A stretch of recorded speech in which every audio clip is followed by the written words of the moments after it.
Heu, Normalement, quelqu'un aurait dû les attendre à l'extérieur, n'est-ce pas? Bah, normalement, oui.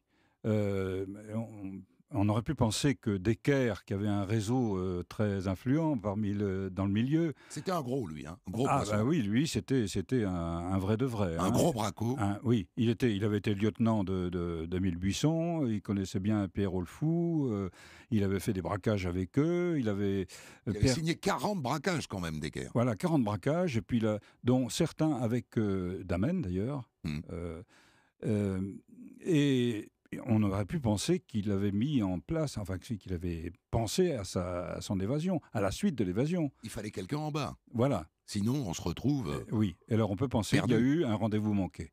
Ouais. Je pense qu'il y a un rendez-vous manqué et circonstance aggravante, le seul qui aurait pu les aider, dans l'évasion, pour gérer cette évasion, avec ce rendez-vous manqué, c'était Lamenne.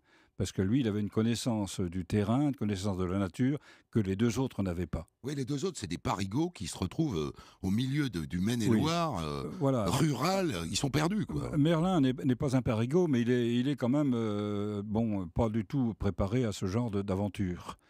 Ils sont perdus et la meilleure preuve, c'est que, alors que, ceux qui les pourchassent pensent qu'ils vont s'échapper très vite, qu'ils vont partir en direction de Paris, soit par le train, soit par les routes, eux, ils tournent en rond.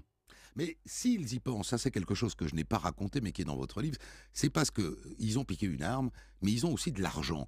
C'est dans la poche de l'un des uniformes de gardien, il Voilà. y avait 5 000 francs. Oui, Donc ils ont les moyens de se payer un billet de train. oui, et à défaut de se payer un billet de train parce qu'ils vont jamais trouver la gare, enfin, ils vont la trouver, mais beaucoup trop tard, la nuit, et qu'ils vont faire de mauvaises rencontres à ce moment-là. Ils vont s'acheter, donc du pain, des œufs Des œufs. avec ce billet.